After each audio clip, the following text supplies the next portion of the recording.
Hey guys, it's Aman and Christina from Our Rich Journey. Today we want to talk about Portugal, our new home country. You see, Christina and I achieved financial independence and we retired here to Portugal almost 2 years ago. And over this past 2 years, so many things have delighted us about Portugal. And so on today's video, what we want to talk about are the things that have surprised us the most. Because if you are considering moving to Portugal or just even coming to visit, these are things that may also surprise you and can help you make your decision on planning your trip or moving here permanently. So if you are new to our channel is all about making money, saving money, and investing money on the road to financial independence. Aman and I pursued financial independence for 8 years. We reached our goal and we quit our jobs and retired before the age of 40 here in Portugal. So if you are interested in learning about ways to make, save, and invest money, or if you're interested in Portugal and our life here as early retirees in Portugal, make sure you subscribe to our channel and follow us on Instagram. So before we get into those 10 things, I do want to give you guys a bit of a teaser.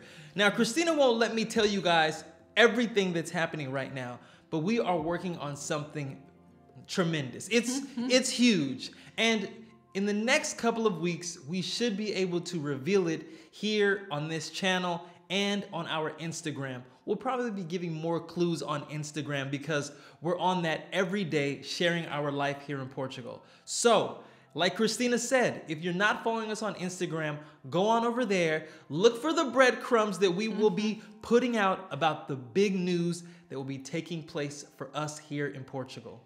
Okay, so let's start off with the 10 most surprising things about Portugal. And we're gonna start off with the first one, which has to deal with the month of August. Oh, August.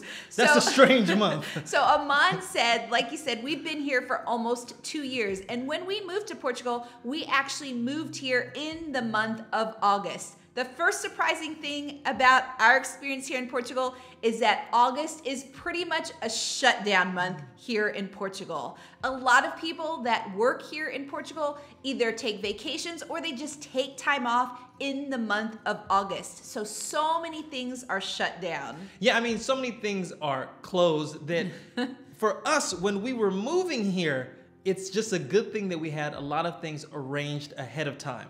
So if you are planning on moving to Portugal in August and you want to do things like find real estate, maybe deal with a government agency, anything that requires going to an office of some sort, you may encounter a closed building or service that is extremely low because most everyone is on vacation.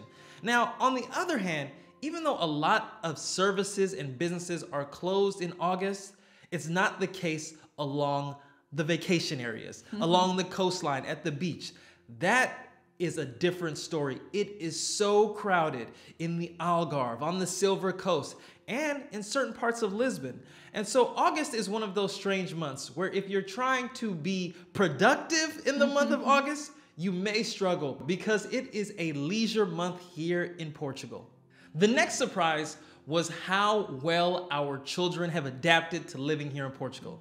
Now, we weren't completely surprised, but I think a lot of people that are watching this video will be surprised by this fact if they have children and they are considering uprooting them and moving them to Portugal. Because we hear this question a lot. How have your children adapted? Were you concerned about them making friends or assimilating with the culture and the language? Well, our children have actually hit the ground running. We are so happy that they've made friends at school, outside of school, in our neighborhood, that our kids are active and living their best teenage years here in Portugal. So our kids are 12 and 14, and when we moved here in Portugal, they were 10 and 12. But since we've moved here, they've been involved in their school activities, but also on basketball teams, on swim teams. We've had all of their friends over to our homes. They go out on weekend activities like to the beach, to the mall, to the movies. They are very active with their friend groups, and they have really assimilated very well here in Portugal.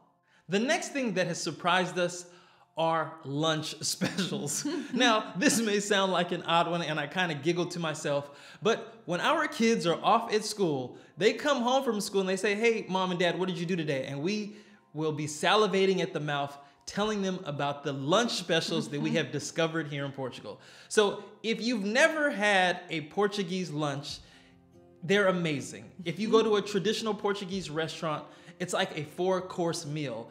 And everything is so reasonably priced, which is one of the things that still surprises us. We will go to a restaurant for a lunch special and it will include olives, bread, soup, salad, a glass of wine, your main dish, and a dessert. Oh, I forgot about the Portuguese coffee.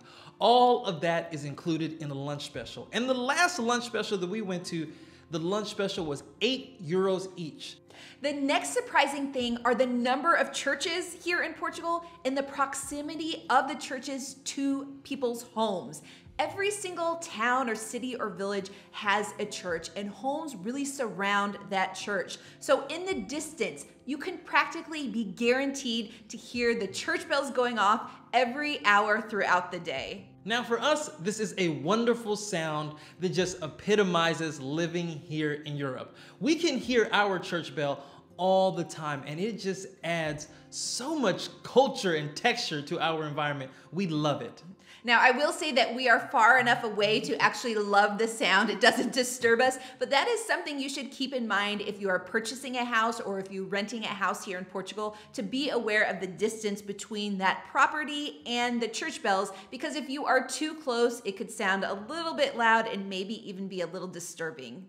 The next surprising thing has to do with education here in Portugal, specifically about medical school. So students that want to pursue becoming a doctor, they can actually begin medical school immediately after high school. It is a 6-year program here in Portugal. People graduate at their senior year in high school. The very next year, they begin their medical school training for 6 years. So the 6-year study combines a health science degree along with a master's in medicine, and then after the 6 years, there is a 1-year residency at a hospital.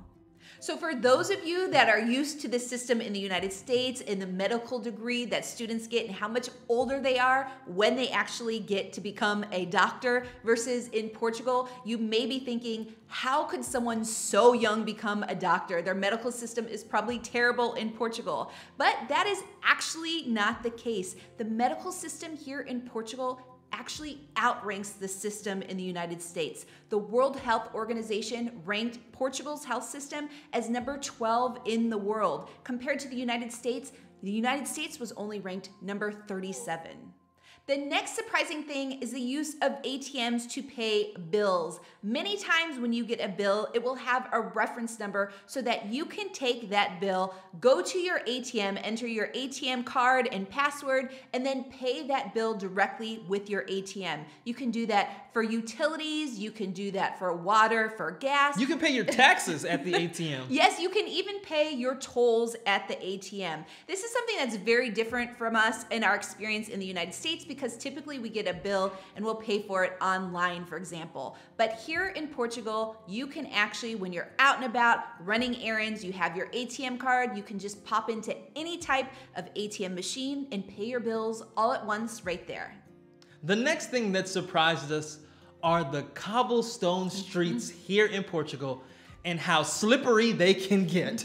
Now, if you have never been to Portugal, but you've seen these beautiful pictures of the cobblestone streets throughout Portugal, it looks amazing. But be very careful coming here with the wrong type of shoes.